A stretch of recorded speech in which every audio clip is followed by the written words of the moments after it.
Di sebuah desa kecil di Jawa Tengah, hiduplah seorang pria bernama Rian Saputra bersama istrinya, Ayu Lestari, dan anak mereka yang baru berusia 5 tahun, Dika Saputra. Mereka tinggal di rumah sederhana peninggalan almarhum ayah Rian, yang sekarang juga ditempati oleh Bu Sari, Ibu Rian, serta Bagas, adik laki-lakinya yang masih menganggur. Kehidupan Rian dan Ayu penuh dengan perjuangan. Rian bekerja sebagai buruh tani, menggarap sawah orang lain dengan upah yang tidak seberapa. Sementara itu, Ayu membantu dengan berjualan kue di pasar, bangun sebelum fajar untuk membuat adonan dan berjalan kaki berkilo-kilometer ke pasar terdekat. Meski mereka bekerja keras, hasilnya tetap tak cukup. Dika sering bertanya, "Ayah, kapan kita bisa punya rumah sendiri?" Pertanyaan itu selalu membuat hati Rian sesak. Ia ingin memberi kehidupan yang lebih baik untuk istri dan anaknya, tetapi jalan terasa buntu. Setiap hari, ia melihat Ayu bekerja keras, bahkan sering menahan lapar agar bisa menyisakan makanan untuk Dika. Suatu hari, seorang teman lama, Surya, datang berkunjung. Surya dulunya tinggal di desa yang sama, tetapi kini ia bekerja di Jepang sebagai buruh pabrik. Dengan wajah penuh semangat, Surya bercerita tentang gaji yang besar dan kehidupan yang lebih baik di negeri Sakura. "Kamu harus coba merantau, Rian," kata Surya. "Di sini, kita kerja mati-matian, tapi hasilnya nggak sebanding. Di Jepang, jadi buruh aja bisa dapat gaji yang cukup buat bangun rumah dalam beberapa tahun." Perkataan Surya terus terngiang di kepala Rian. Malam itu, setelah Dika tertidur, ia berbicara dengan Ayu di kamar mereka yang sempit. "Aku kepikiran buat merantau ke Jepang." "Yu," ujar Rian, suaranya pelan namun serius. Ayu terkejut. "Ke Jepang? Terus, aku sama Dika gimana? Aku bakal kirim uang tiap bulan. Kalau kita tetap di sini, kita nggak akan pernah bisa punya kehidupan yang lebih baik," jawab Rian, menggenggam tangan istrinya erat. "Aku nggak mau lihat kamu terus-terusan susah. Yu, aku mau Dika punya masa depan." Ayu menunduk. Ia mengerti niat baik suaminya, tapi ia tak bisa menyembunyikan kecemasannya. "Aku takut. Mas, kamu jauh di sana. Aku di sini sendiri. Aku janji. Aku bakal sering nelpon. Aku bakal kirim uang buat kamu dan Dika." Rian menatap mata istrinya penuh harapan. Dengan berat hati, Ayu akhirnya mengangguk. Ia tahu, ini bukan tentang keinginannya sendiri. Ini tentang masa depan mereka. Setelah melalui berbagai proses, akhirnya Rian mendapatkan pekerjaan sebagai sopir pribadi untuk keluarga Nishimura di Tokyo, Jepang. Hari keberangkatan pun tiba. Di pagi yang mendung, Rian berdiri di depan rumah dengan tas besar di tangannya. Ayu berdiri di sampingnya, berusaha menahan tangis, sementara Dika menggenggam tangan ayahnya erat-erat. "Ayah, aku ikut." Suara Dika lirih, matanya berkaca-kaca. Rian berlutut dan mengusap kepala putranya. "Dika harus jaga ibu." "Ya, ayah pergi supaya kita bisa hidup lebih baik." Dika menggeleng keras. "Tapi ayah kan mau pulang cepat." "Iya, nak. Ayah bakal pulang kalau semuanya sudah lebih baik." Akhirnya, bus datang menjemput Rian. Saat ia melangkah naik, Ayu tak lagi bisa menahan air matanya. "Mas, hati-hati," bisiknya. Dengan senyum yang dipaksakan, Rian melambaikan tangan, mencoba menyembunyikan kesedihannya. Saat bus mulai berjalan, Dika berlari kecil di pinggir jalan, menangis dan memanggil-manggil ayahnya. "Ayah, jangan lama-lama ya." Rian hanya bisa menatap anaknya dari balik jendela, berusaha mengukir wajah mereka dalam ingatannya. Hatinya terasa berat, tetapi ia tahu, ini adalah satu-satunya cara untuk memberi mereka kehidupan yang lebih baik. Setibanya di Jepang, Rian Saputra merasakan perbedaan yang begitu besar dengan kehidupan di desanya. Udara dingin menusuk tulang, orang-orang berjalan dengan ritme cepat, dan bahasa yang terdengar asing membuatnya merasa kecil. Namun, ia tahu bahwa ini adalah awal dari perjuangan besar yang akan ia jalani demi keluarganya. Rian bekerja sebagai sopir pribadi keluarga Nishimura, keluarga kaya yang memiliki perusahaan properti besar di Tokyo.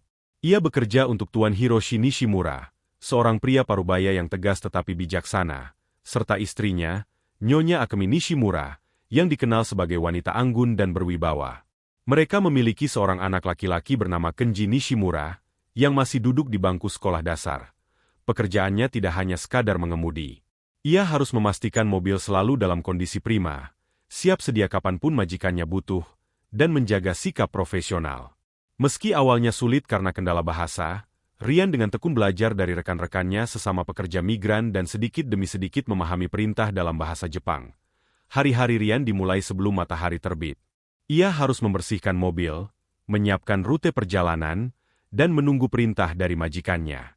Kadang ia harus mengantar Tuan Nishimura ke kantor, mengantar Nyonya Akemi ke butik-butik mahal, atau mengantar Kenji ke sekolah dan les privatnya. Meski pekerjaannya melelahkan, gaji yang ia terima jauh lebih besar dibandingkan saat ia menjadi buruh tani di Indonesia. Setiap bulan, ia menyisihkan sebagian besar penghasilannya untuk dikirimkan kepada Ayu dan Dika melalui adiknya, Bagas. Setelah bekerja beberapa bulan, Rian mulai merasakan kerinduan yang begitu dalam terhadap istri dan anaknya. Malam-malamnya terasa sepi di kamar kecil kontrakannya. Saat ia memegang ponselnya, ia ingin sekali menelepon Ayu dan mendengar suara Dika. Setiap kali telepon tersambung, suara Ayu terdengar lembut namun lelah. "Mas, kami baik-baik saja di sini. Dika sering tanya kapan ayah pulang. Aku pasti pulang. Yu, tunggu aku." "Ya," jawab Rian dengan suara bergetar namun, ada sesuatu yang mengganjal di hatinya. Suara Ayu terdengar tidak seceria dulu, dan pembicaraan mereka seringkali singkat. Ia mencoba mengabaikan firasat buruknya, berpikir bahwa mungkin Ayu hanya lelah dengan pekerjaannya di rumah. Seiring berjalannya waktu, kepercayaan majikannya terhadap Rian semakin besar. Tuan Nishimura, yang awalnya pendiam dan kaku, mulai melihat ketekunan dan kesetiaan Rian. Suatu hari, saat perjalanan pulang dari kantor, Tuan Nishimura berkata, "Rian, kamu sudah bekerja dengan baik. Apa kamu punya rencana untuk masa depan?" Rian terdiam sesaat sebelum menjawab, "Saya ingin menabung cukup uang agar bisa membawa keluarga saya keluar dari kemiskinan." Tuan Nishimura mengangguk pelan. "Kalau begitu, tetaplah bekerja dengan baik. Orang seperti kamu pasti akan berhasil." Kata-kata itu menjadi dorongan semangat bagi Rian.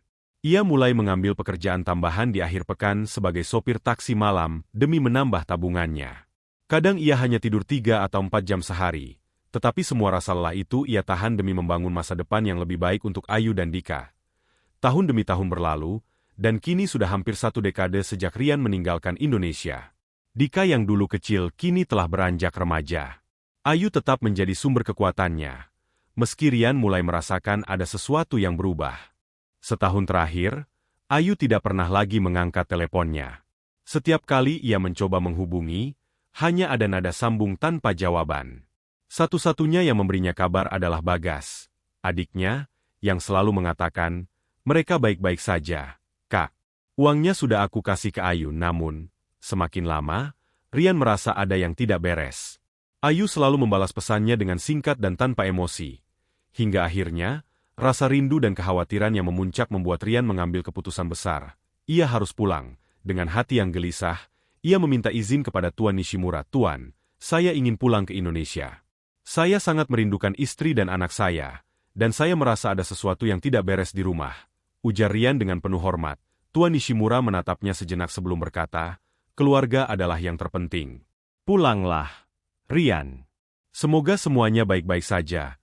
Tanpa menunda waktu lagi, Rian membeli tiket pesawat.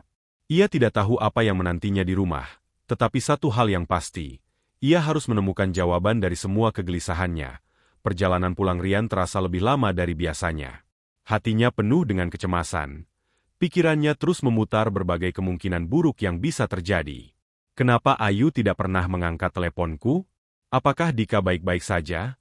Setelah lebih dari 10 tahun bekerja di Jepang, kini ia kembali ke tanah kelahirannya. Namun, ia sama sekali tidak menyangka bahwa kepulangannya akan membawa luka yang begitu dalam. Sesampainya di desa, Rian langsung menuju rumah yang dulu ia tinggali bersama Ayu dan Dika. Namun, yang ia temukan hanyalah rumah yang kosong dan tak terawat. Halaman dipenuhi rumput liar, jendela berdebu, dan pintu tertutup rapat. Jantungnya berdegup kencang. Ia segera mengetuk pintu, berharap ada seseorang di dalam. Namun, tak ada jawaban. Tetangga yang melihatnya berdiri kebingungan segera menghampirinya. "Pak Slamet," tetangga yang sudah lama mengenal keluarganya, menatap Rian dengan heran. "Loh, Rian? Kamu pulang?" tanyanya. "Iya, Pak. Ayu dan Dika di mana?" Rian bertanya dengan penuh harap. Pak Slamet terdiam sejenak, ragu untuk menjawab. "Loh, kamu nggak tahu?" Rian mengernyit. "Tahu apa, Pak?" Pak Slamet menghela napas panjang.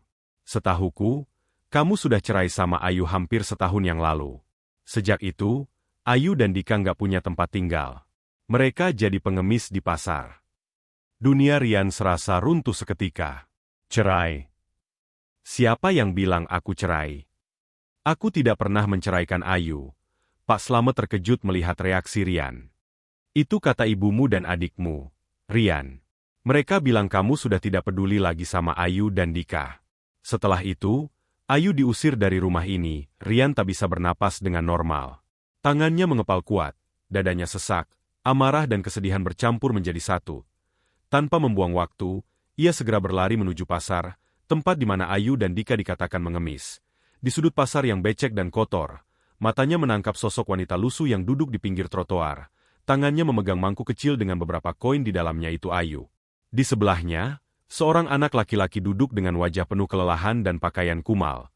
Itu Dika. Jantung Rian hampir berhenti. Tak pernah dalam hidupnya ia membayangkan menemukan istri dan anaknya dalam kondisi seperti ini. Ayu. Dika.